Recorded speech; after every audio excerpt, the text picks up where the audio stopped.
Hey there, it's Titi, Lavish, and today we are washing my GinaCurl. Come along and see exactly how I do it. I'm keeping up with my GinaCurl today, right now.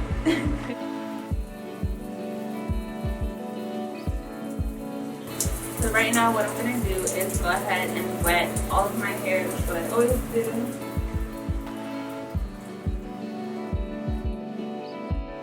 Alright, so you already know I'm starting wash day off by soaking my hair with warm water. GinaCurl girls, this is the time to detangle your hair. However, today I'm not going to do it before I wash my hair.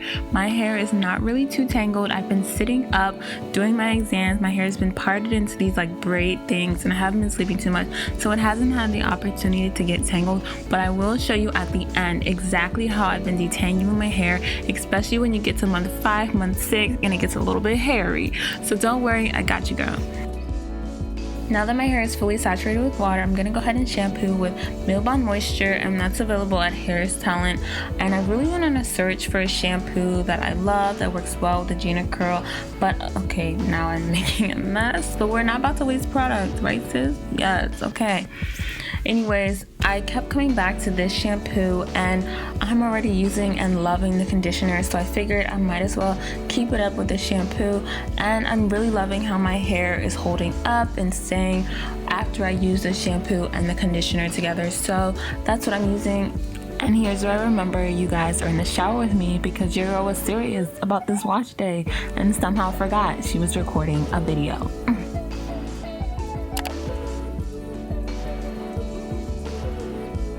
So when I do wash day, I like to make sure I clean my scalp first, and then I go back and wash out my hair after I know my scalp has been completely clean. And with the GinaCurl, I've been able to wash my hair more frequently, so it normally only takes about 2 rinses to get my scalp completely clean, and then I'll go ahead and shampoo the length of my hair. And this just makes sure we're getting a really clean scalp, but we're not causing any excessive tangles or dryness throughout the whole head of GinaCurl. So now I'm going to shampoo my hair again, and I really like a shampoo that has the detergent to get a sudsy lather. And I know it's trending to have the low lather shampoos, but because I'm not washing my hair every day or every other day, I need to make sure when I do, I'm getting my scalp super duper clean. So when I start getting that foamy suds, I know my scalp is free of dirt, free of debris, and free of oil, so I can go ahead and wash the rest of my hair. While I'm doing this, I'm just going to touch on protein treatments in regards to the GinaCurl because I get a lot of questions about this, and I'm a biology major, so hopefully I don't bore you, or if you'd like a more in-depth explanation, just let me know. But basically our hair is made of keratin, which is a protein structure, and we have disulfide bonds between the proteins in our hair, and these are specifically between the sulfur atoms and the cysteine proteins that make up keratin. And a lot of products have protein in them, so when you add it in the hair, it just allows for more disulfide bonds between the proteins and straighter or curlier hair. So I'm thinking because I used a product with a tiny bit of protein just after my GinaCurl, I was able to replenish and support. Now I've gotten water in my ear. But I was able to support the structure of proteins that got rearranged during the GinaCurl process. However, I was careful to not continue using protein so it wasn't straightening my hair over time. And I think this is where GinaCurl girls need to be careful, because after the GinaCurl, many but not all of the proteins have been rearranged, so the effect of adding proteins is not going to be uniform as it once was on our natural hair.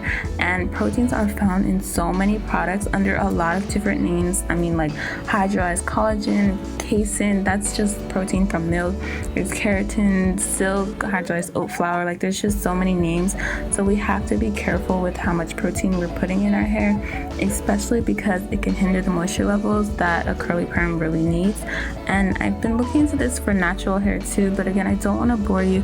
So at this point, I would just steer clear of protein treatments and just focus on moisturizing your GinaCurl, and you'll get enough protein just from the sheer amount of proteins found in most products in the shelf.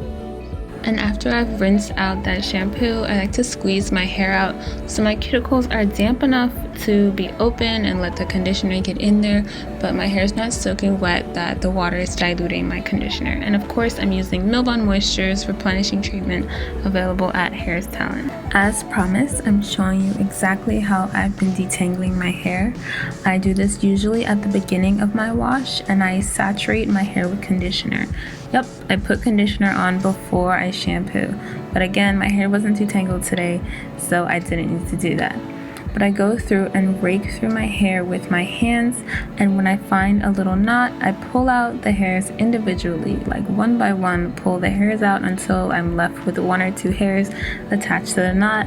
If I can pull off the knot without breaking the hair, I'll do that, otherwise I'll cut it, and I'll just keep going through, raking through the hair until I feel it's reasonable to go in with a brush. I love, this is the only paddle brush I use on my hair, and it's so great at detangling. And I use this starting from the ends, working my way up. Sometimes it looks like I'm going kind of aggressively, but remember, this is sped up.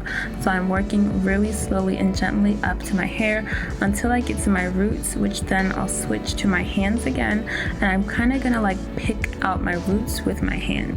This is mostly just a combing motion, but I am getting some of the tangles out, but I'm not trying to pull it through the length of my hair.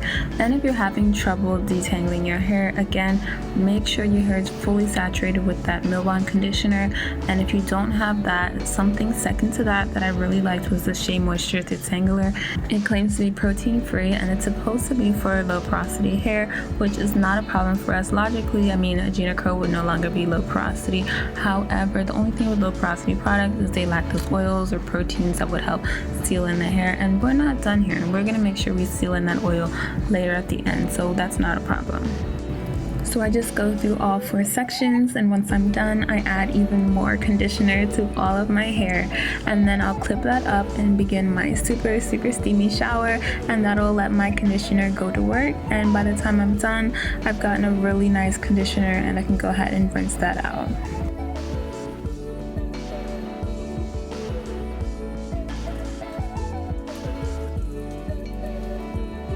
I said this before in my last wash day, but again, you want to wash out all that conditioner, and you can do that with cool water, but again, all the conditioner has to come out because you don't want it drying your hair out later. When that's done, I like to coat my hair with Cantu Shea leave-in conditioner. I like to slap that in, and I almost forgot to dry out my hair again because you don't want to put it on soaking wet hair. I don't know why, it just does not work on soaking wet hair. I like it a little bit damp. And I'll show you guys the state of my hair right now, because I'm sure if you're looking into getting a GinaCurl, you just want to see how it's holding up. So you can take a look at that now.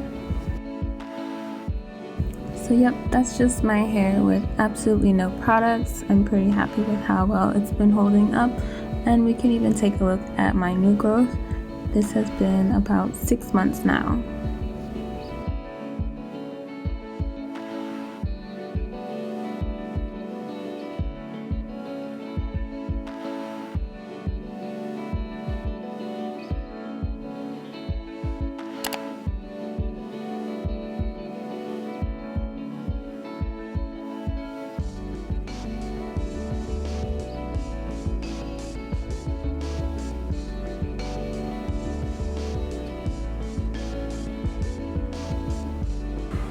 You guys know I love to put lots and lots of oil, so I have olive oil and argan oil in here right now. So I'm gonna put this olive oil and argan oil in my hair now, and then when my hair is like almost damp, I'm gonna go ahead and put even more oil. I just like to double up and put it on while it's wet, and then put some more when it's dry, because like I always say, you want to treat your hair like your skin. And I feel like when I put moisturizer on super soaking wet hair or super soaking wet skin, it doesn't really have its maximum effect, and in a couple hours I'm dry again. And I'm gonna be really liberal in my application and make sure I get every single strand coated. Thank you guys so much for checking in and seeing how I'm washing my GinaCurl. I know I have a bunch of you guys asking me how to wash your GinaCurl at home, or some people are a little bit concerned about how they would be washing the GinaCurl once they get it. So I hope this was helpful. Yeah, so that is it. If you want to see how I'm about to blend these 6 months out edges with my GinaCurl, I'm shooting that this week, so there should be a video right here for you to check out. And don't forget to like, comment, and subscribe so we can keep getting into these beauty tools, tips, and secrets to keep us all laid and happy.